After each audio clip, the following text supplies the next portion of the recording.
सो बच्चों, आज मैं लेकर आ गया हूँ डेटा हैंडलिंग का पार्ट 2।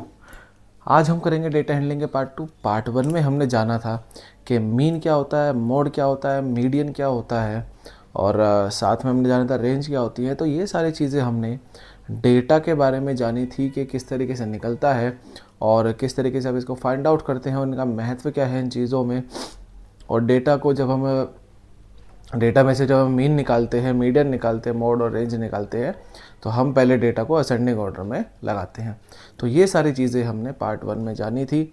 अब हम पार्ट 2 में जानेंगे कि ग्राफ, ठीक है ना।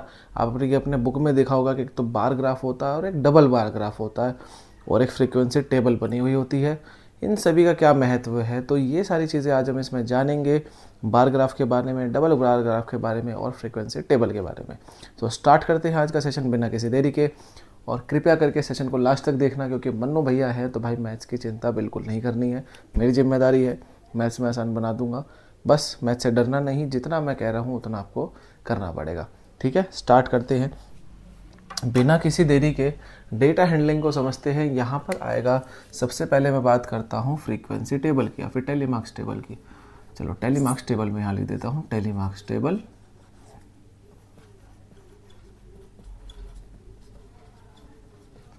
फ्रीक्वेंसी टेबल बोल लो।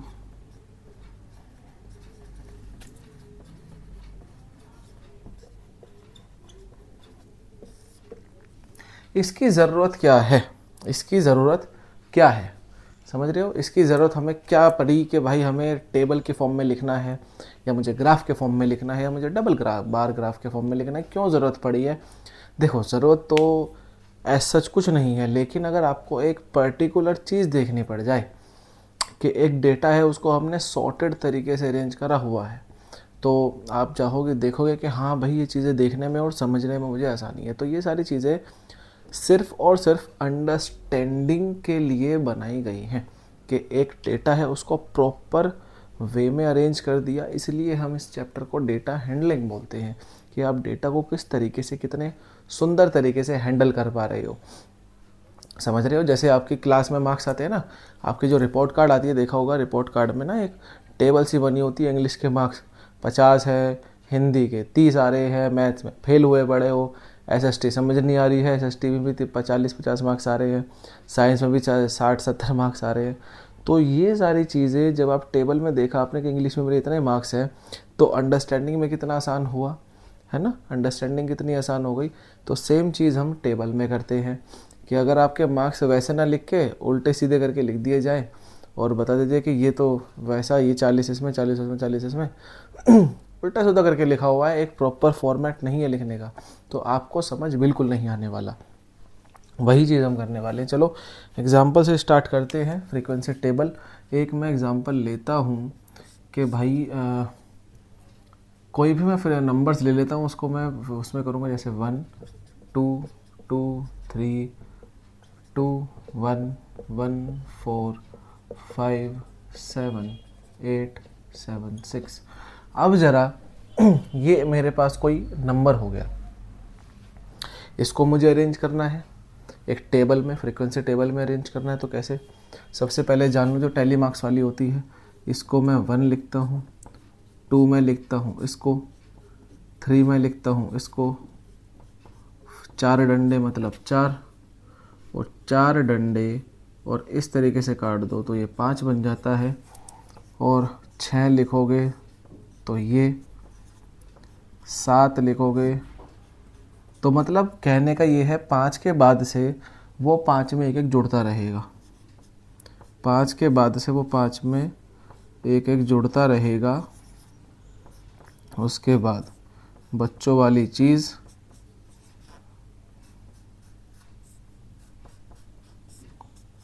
दस। तो ये समझ में आया, ये टेली मार्क्स में फ्रीक्वेंसी में इस तरीके से आप टेली मार्क्स में लिखते हो। तो अगर मैं इसके टेबल बनाता हूँ, अगर मैं टेबल बनाता हूँ तो यहाँ पे लिख दो नंबर्स,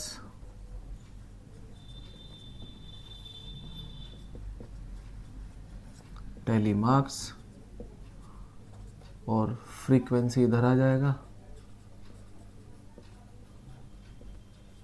ठीक है, ये एक टेबल बन गई मेरे पास। अब क्या करना है, बेटा सभी नंबर्स को हमें लिखना है, सभी नंबर्स को हमें लिखना है। अब ज़रा नंबर इन सभी के लिए मैं अलग अलग मार्कर अब ले लूँगा। चलो मैं नंबर 1 की बात करता हूँ। एक नंबर मेरा कितनी बार आ रहा है? 1 2 और 3, 1 2 3, टैली मार्क्स 3 बार आ रहा है। 3 डंडे खींच देंगे। फ्रीक्वेंसी, इसी को नंबर में लिख दो। फ्रीक्वेंसी मानी कि फ्रीक्वेंसी मतलब कितनी बार एक चीज़ आ रही है। फ्रीक्वेंसी मतलब ये समझ लो कि कितनी बार रिपीट में हो रहा है, या कितनी बार आप, जैसे आपको बार बार बोला जाए ना कि घर वाले पढ़ते हो, पढ़ लो पढ़ लो, और बार बार आप खेलने जा रहे हो, तो फ्रीक्वेंसी आपकी खेलने की होगी कि आप कितनी बार पढ़ने पर बोले में कितनी बार खेलने जा रहे हो। 10 बार बोला तो 10 बार आप खेलने जा रहे हो, तो वो आपकी फ्रीक्वेंसी हो गई। ठीक है, 10 बार खेलने जाने की, यही सेम चीज़ फ्रीक्वेंसी। टैली मार्क्स नंबर 1 है, 3 बार आ रहा है तो फ्रीक्वेंसी 3 बार हो गई। नंबर 2 नंबर कितने बार आ रहा है? 1 2 3, 3 बार, 1 2 3, 3 लिख दिया। ठीक है,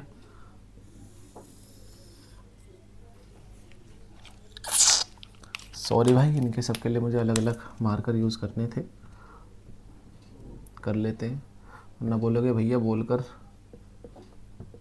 झूठ बोलते हो, भैया आप झूठ बोलते हो, ऐसे बोलोगे। इसमें हो गए 3, ये भी हो गया 3।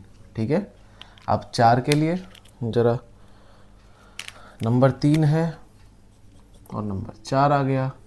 5 भी है मेरे पास, 6 भी है मेरे पास, 7 भी है और 8 भी है। सबसे पहले नंबर्स को लिख लो, बनाने का तरीका बता रहा हूँ। सबसे पहले ये वाला पार्ट पूरा लिख लो, उसके बाद टैली मार्क्स वाला लिख देना, फिर बाद में फ्रीक्वेंसी वाला तो लिखा ही जाएगा। ठीक है, ये हो गया। ये कितनी सुंदर टेबल बनी है भाई साहब, मज़ा ही आ गया बना के ना, मैं अपना फ़ैन हो गया। मैं अपने पैर ना छू लूँ, इतना सुंदर बना। चलो भाई, अब 3 नंबर को गिनो ज़रा। 3 कितनी बार आ रहा है? 3 कितनी बार आ रहा है? 3 सिर्फ एक बार आ रहा है तो 1 लिख दो। 4 कितनी बार आ रहा है? एक बार, 1 लिख दो। ठीक है, ये टैली मार्क्स वाला है इसलिए मैं इस तरीके से लिख रहा हूँ। 5 भी एक बार आ रहा है तो 1 बार लिख दो। 6 कितनी बार आ रहा है? 1 बार। 7 कितनी बार आ रहा है? 2 बार। 8 कितनी बार आ रहा है? 1 बार। नाउ सेम चीज़ फ्रीक्वेंसी टेबल में, फ्रीक्वेंसी वाले लिख दो 1 1 1 1 2 एंड 1। ठीक है, समझ में आई बात। अब मैं एक चीज़ आपको बताना चाहूँ कि अगर आपको पेपर के हिसाब से ये देखना पड़े कि जो मैंने ये फ्रीक्वेंसी लिखी है या जो मेरे पास टैली मार्क्स आया है, क्या इनका टोटल जितनी मेरे पास डिजिट्स है उतनी है, तो आपका टेबल बिल्कुल सही है। अगर एक भी नंबर का गड़बड़ होता है तो आपके टेबल में थोड़ी सी गड़बड़ी है, वो आपको पहचाननी पड़ेगी। जैसे कि पूरे नंबर ये गिनो कितनी बार आपके ऑब्जर्वेशंस कितनी है, या आपके पास जो डेटा है वो कितना है। 1 2 3 4 5 6 7 8 9 10 11 12 13। आपके पास टोटल नंबर जो है वो 13 है। ऑब्जर्वेशन टोटल आपकी 13 है। तो क्या फ्रीक्वेंसी सभी को जोड़ के 13 आ रही है? 3 और 3 6, 1 7, 1 8, 1 9, 1 10, 2 12 और 1 13। टोटल आपका 13 बन रहा है। टोटल इधर आपका 13 बन रहा है। तो यस यू कैन से जो मैंने टेबल बनाई है वो बिल्कुल एक्यूरेट बनाई है, बिल्कुल बढ़िया तरीके से बनाई है। तो यहाँ पर ये चीज़ मैंने क्यों बताई? इसलिए बताई बेटा कि इसी चीज़ में बच्चा बहुत गलती कर जाता है कि यहाँ पर टैली मार्क्स में लिखेगा कुछ और ऊपर होता है कुछ। इसी का सबसे बढ़िया तरीका मैं बताता हूँ। ये तो मैंने यहाँ से गिनाया। अभी क्या करना है आपको, सबसे पहले इन सभी नंबर्स को अरेंज कर लो असेंडिंग ऑर्डर में। ठीक है, सेम नंबर्स एक साथ लिख लो, सेम नंबर्स एक साथ लिख लो। तो क्या होगा इससे? 1 मेरा कितनी बार आ रहा है? 1 2 3। 2 कितनी बार आ रहा है? 3 बार। 3 कितनी बार आ रहा है? 1 बार।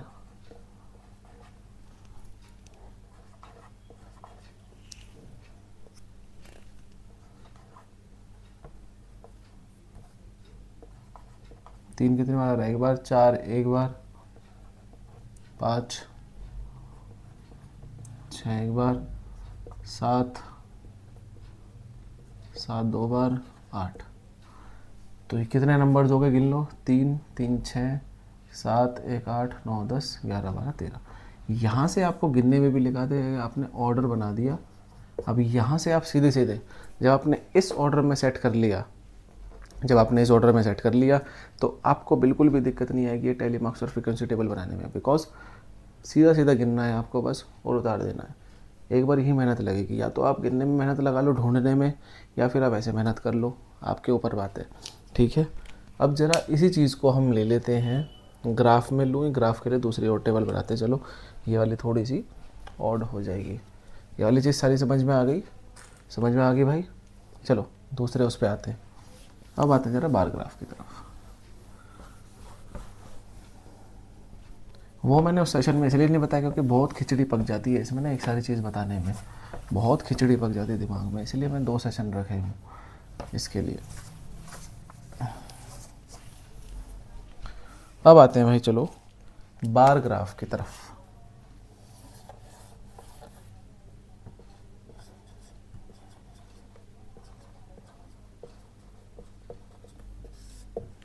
बार ग्राफ, मान लो भाई बार ग्राफ क्या है, रिप्रेजेंटेशन करने का तरीका है, कंपैरिजन करने का तरीका है। किस तरीके से कंपैरिजन करोगे ज़रा देखते हैं। मैं बोलूँ एक टेबल है मार्क्स की, एक स्टूडेंट है, ठीक है, एक स्टूडेंट है रजत, उसके मार्क्स हैं स्कूल में। देखते हैं ज़रा इंग्लिश, यहाँ पर मैं सब्जेक्ट लिखता हूँ, पहले टेबल ही बनाता हूँ। ठीक है, यहाँ पर सब्जेक्ट,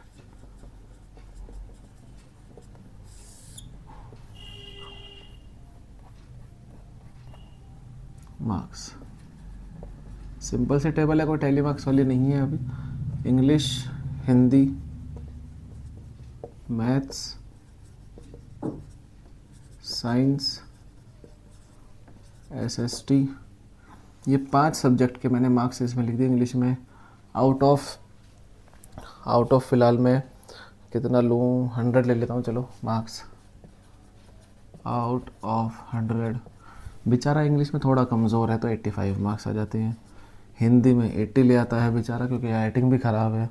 मैथ्स में थोड़ा ठीक ठाक है तो 95 लिख देते हैं। साइंस में भी थोड़ा ठीक है तो 90 लिख देते हैं। एसएसटी भी ठीक ठाक ही है तो 75 मार्क्स लिख देते हैं। ठीक है, तो ये रजत के कुछ मार्क्स हैं। पिटा भी है बेचारा इंग्लिश, हिंदी, एसएसटी को लेके कि भाई तूने मैथ्स और साइंस में तो अच्छे नंबर ले आया, इसमें क्या गुड़ गोबर कर दिया। तो कोई बात नहीं, टीचर समझदार था तो टीचर ने ग्राफ में इसको पॉइंट आउट कर दिया तो और पिटा। कैसे, जरा ये ग्राफ बनाया इसने, एक साइड पर तो लिया, एक एक्सिस पर तो लिया इसने, एक एक्सिस पर हो जाएंगे यहाँ पर हो जाएंगे मार्क्स और यहाँ पर हो जाएंगे सब्जेक्ट्स।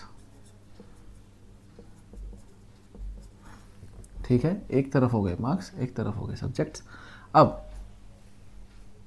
85, 80 और ये नंबर आप देख रहे होंगे 80, 90, 95, 75। क्या मुझे 90, 95 तक लाइन खींचनी पड़ेगी भैया? जो मैं यहाँ पर लाइन खींचा हूँ मैंने बुक में देखा है, तो क्या मुझे यहाँ पे 95 ऐसे करते करते मैं गिनते रहूँगा 95 से 80, मुझे 100 तक लाइन खींचनी पड़ेगी? बिल्कुल भी नहीं खींचनी पड़ेगी, बिल्कुल भी नहीं खींचनी है 100 तक। अगर आप ऐसा करते हो तो बहुत बड़े वाले गधे माने जाओगे। क्या माने जाओगे? बहुत बड़े वाले गधे। इतना तो गधा भी मेहनत नहीं करेगा जितनी आप कर लोगे। तो बेटा स्मार्ट वर्क करना है। क्या करना है? स्मार्ट वर्क करना है। क्वेश्चन की भावनाओं के साथ खेलना है। भावना क्या कह रही है? आउट ऑफ 100 है, 10 से डिवाइड करो ज़रा 100 को। 100 को 10 से किया तो 10 आया। ये आप एक यूनिट लो, मतलब इस वाली चीज़ से इस वाली का गैप आप 10 तक रखो। तो हर यूनिट के बीच में 10-10 का गैप जब आप कर लोगे तो देखोगे कि भैया आपने तो बहुत मुश्किल हमारी आसान कर दी।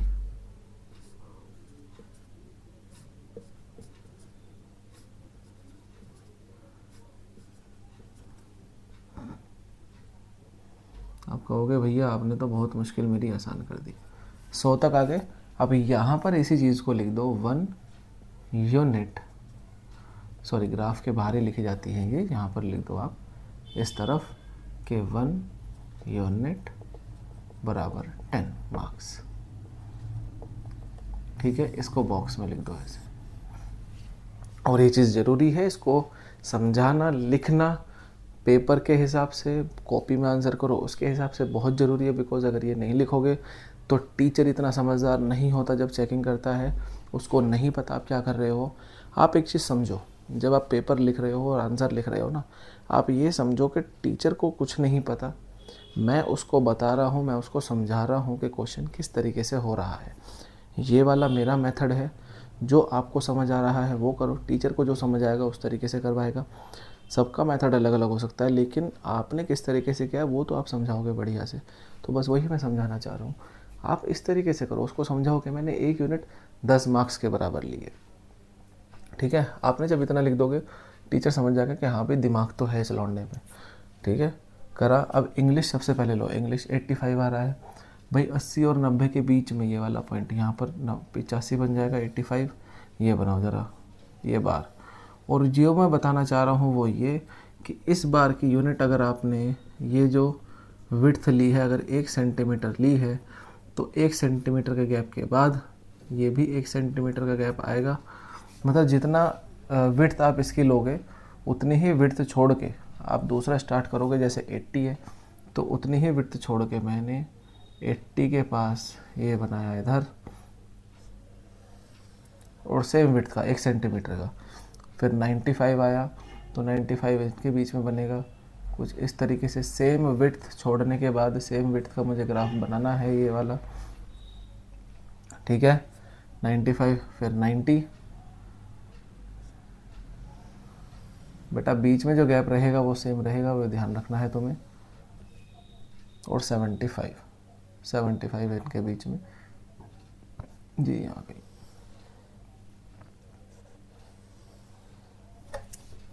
अब ज़रा थोड़ी गुचड़ मुचड़ हो गई हो तो मैं इनको इस तरीके से शेड कर देता हूँ, आपको समझ में आ जाएगा कि मैं क्या बताना चाह रहा था।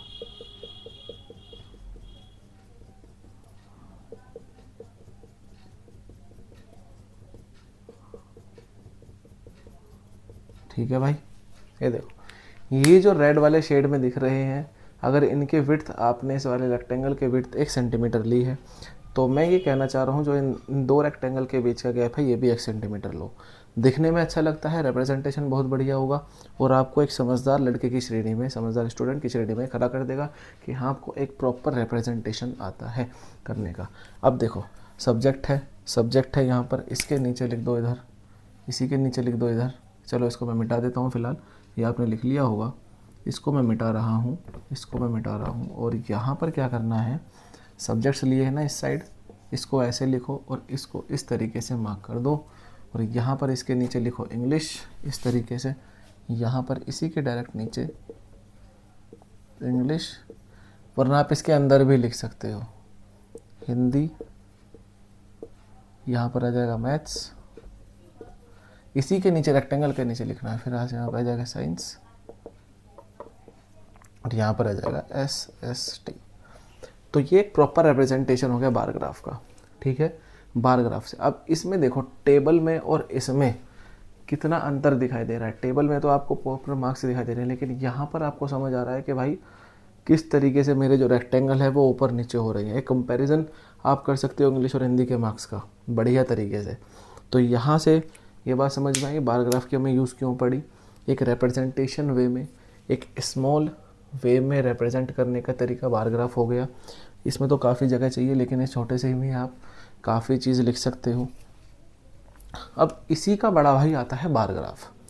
बार ग्राफ को समझते हैं। अब ये सेम टेबल में लिखूंगा, लेकिन इसमें एक और चीज़ ऐड कर दूंगा, जरा देखना। ओह वाह, मैंने डेटा हैंडलिंग टॉपिक ही मिटा दिया भाई, टॉपिक ही मिटा दियो भाई। चलो टॉपिक को फिर से लिखते हैं, डेटा हैंडलिंग। चल अब मार्क्स, यहाँ पर मैंने मार्क्स लिया। अब इधर समझना जरा, मार्क्स अभी बेटा ईयर कौन सा चल रहा है, 2026। अब मैं यहाँ लिखता हूँ मार्क्स 2025। लास्ट ईयर के कंपैरिजन में आपके मार्क्स कितने थे अब के year? Marks in 2025। Last year में रजत ने काफ़ी अच्छी पढ़ाई की तो इंग्लिश में 90 लेकर आया था, हिंदी में बेचारा कम, मैथ्स में, साइंस, एसएसटी। सो यहाँ पर मैं हेडिंग डालता हूँ डबल बार ग्राफ। अब डबल बार ग्राफ की हमें क्यों नीड पड़ी या क्यों ज़रूरत पड़ी? ज़रूरत इसलिए पड़ी बेटा कि आपको जब दो क्वांटिटीज़ में, दो सेम चीज़ों में कंपैरिजन करना हो कि ये पहले कैसी थी और अब कैसी है, ठीक है, तो आप देखोगे कि वहाँ पे डबल बार ग्राफ यूज़ होगा। फॉर एग्ज़ाम्पल अगर देखें कि अब की गवर्नमेंट कितना स्पेंड कर रही है और पिछले साल उन्होंने कितना स्पेंड किया था, तो उनका अगर आप कंपैरिजन करने चलोगे तो आप देखोगे कि वहाँ पर डबल बार ग्राफ ज़्यादा यूज़ होंगे।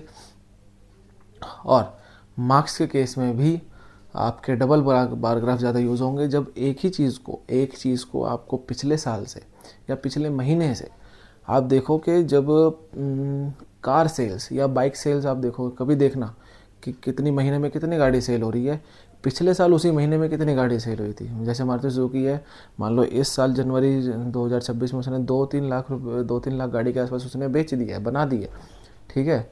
अब पिछले साल उसने 4 लाख बेची थी या कहूँ 3.5 लाख बेची थी, तो ये क्या हुआ, एक महीने उस महीने का पिछले साल से कंपैरिजन किया कि नहीं किया।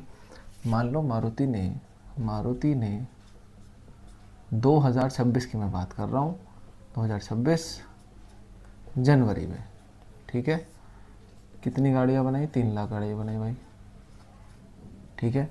अब वही सेम मारुति ने 2025 में जनवरी के ही महीने में 3.5 लाख गाड़ियाँ बनाई थी। तो क्या आप एक ही चीज़ को दो अलग अलग टाइम में, दो अलग अलग जगहों में कंपेयर कर रहे हो कि नहीं कर रहे हो? ये 2026 का डेटा है, ये 2025 का डेटा है, लेकिन है कौन सी कंपनी का? सेम मारुति कंपनी का, सेम महीना है, लेकिन हमने साल चेंज कर दिया। तो इन केसेस में हम हमेशा डबल बार ग्राफ यूज़ करेंगे। तो डबल बार ग्राफ अब इसका बनाते हैं, यही सेम चीज़ यहाँ पर हुई है। सेम सब्जेक्ट है रजत के मार्क्स 25 में कितने थे, उससे कंपेयर करेंगे 26 में कितने हुए, किस सब्जेक्ट में ज़्यादा इम्प्रूवमेंट हुई है, किस सब्जेक्ट में उसका डिक्रीमेंट हुआ है, वो सब चीज़ हम इस डबल बार ग्राफ में कंपेयर करते हैं, देखते हैं। चलो, और बनाना भी उसको इसी तरीके से है। यहाँ पर गैप जो रखना वो 1 सेंटीमीटर, लेकिन वो जो दो चीज़ें बनेंगी वो आधे सेंटीमीटर की बनाना। जैसे कि मैं यहाँ पे लिखता हूँ, ये मैं थोड़ा खोल के बनाता हूँ ग्राफ, जिससे आपको बढ़िया से समझ में आएगा। देखो यहाँ पर मैं मार्क्स लिखता हूँ, इधर लिखो मार्क्स और ऐसे लाइन खींच दो, इधर लिख दो सब्जेक्ट्स और ऐसे लाइन खींच दो। अब देखो जरा, इंग्लिश का 85 और 90 है। सबसे पहले यहाँ पे क्या बताया था, 1 यूनिट बराबर 10 मार्क्स, ठीक है। और हर बार 10 नहीं लेना, डेटा टू डेटा आपको थोड़ा दिमाग लगा के करना पड़ेगा। किसी में 1000 का गैप हो तो देखना 1000 का ले सकते हो, 100 का हो तो 100 का गैप ले सकते हो। तो इस तरीके से स्मार्टली इस चीज़ को आपको बनाना है। उतनी लाइनें नहीं बनानी है पागलों की तरह, गधा नहीं बनना है। 10, 20, और ये गैप भी सेम रहेगा जितना ये 0 से 10 का गैप है, 10 से 20 का भी उतना ही रहेगा। ये भी ध्यान रखना है, कहीं गैप भी उल्टा सीधा हो जाए तो बेकार मामला हो जाएगा। 40, 50, 60, 70, 80, 90 और एरो को हटा के लिख देते हैं हम यहाँ पर पूरे 100। 10, 20, 30, 40, 50, 60, 70, 80, 100। अब ज़रा 85 और 90, पहले 85 इधर की तरफ बनाओ, ठीक है, वही सेम तरीका 85 वाला बन गया भाई। अब इसी से जुड़ता हुआ बनेगा, क्योंकि ये सेम के साथ हो रही है, इंग्लिश सब्जेक्ट तो सेम ही है। लिख दो 90 वाला, 90 यहाँ तक जा रहा था भाई, यहाँ तक गया है 90 ये। अब ये दो जो बने हैं, इनकी जो लेंथ होगी, इनकी जो विड्थ होगी, इन दोनों की सेम रहेगी विड्थ, और इतना एक बार ग्राफ जितना गैप ले लेना फिर छोड़ के, तो 80 और 75 है, 80 इधर, ठीक है बेटा, और 75 यहाँ पे, 75 इधर। जुड़ते हुए क्यों बन रहे हैं? क्योंकि एक ही चीज़ का कंपैरिजन कर रहे हो दूसरे उससे। मैथ्स एक ही चीज़ का दो बार उसमें कंपैरिजन कर रहे हो ना, मैथ्स 95 और 90, 95 इधर,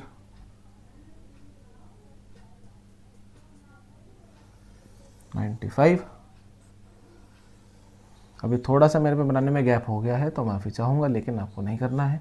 एंड 90 ये वाला, ठीक है। साइंस 90 या 90, साइंस में भाई जितने लाया था पहले उतने ही अभी मार्क्स है, तो नो चेंज एट ऑल। तो इस तरीके से इसको बना दो। 75 एंड 80, 75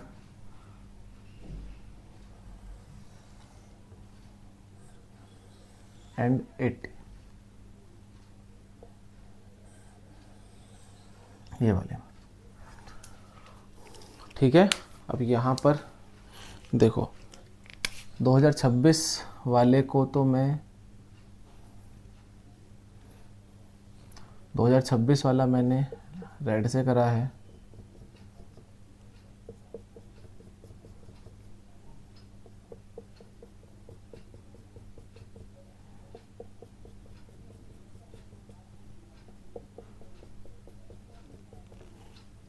और 2025 वाला मैंने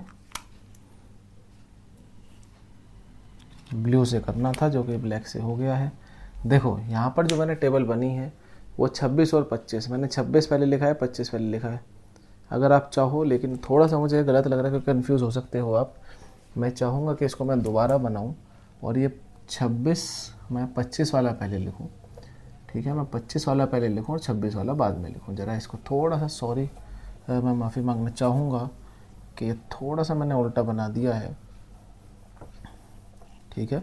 थोड़ा सा उल्टा बन गया है, कोई दिक्कत नहीं है, दोबारा बन जाएगा, कोई दिक्कत नहीं है। चक्कर क्या है सिर्फ और सिर्फ 25 में 90 थे, 26 में, तो 25 में 90 थे, बाद में 85 हो गए, 25 में 75 थे, 26 में 80 हो गए, 25 में 75 थे और 26 में 80 हो गए। बहुत बढ़िया भाई।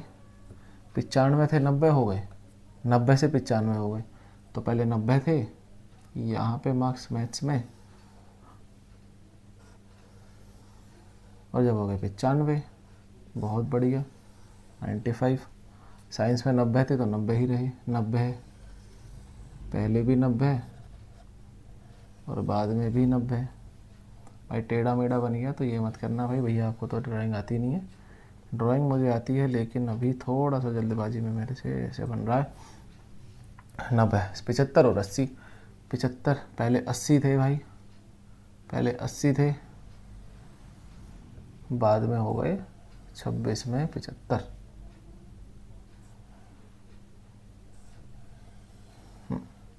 समझ में आया? अब ज़रा मैं इसमें क्या कलाकारी करूँगा। 25 वालों को मैं कर रहा हूँ रेड से,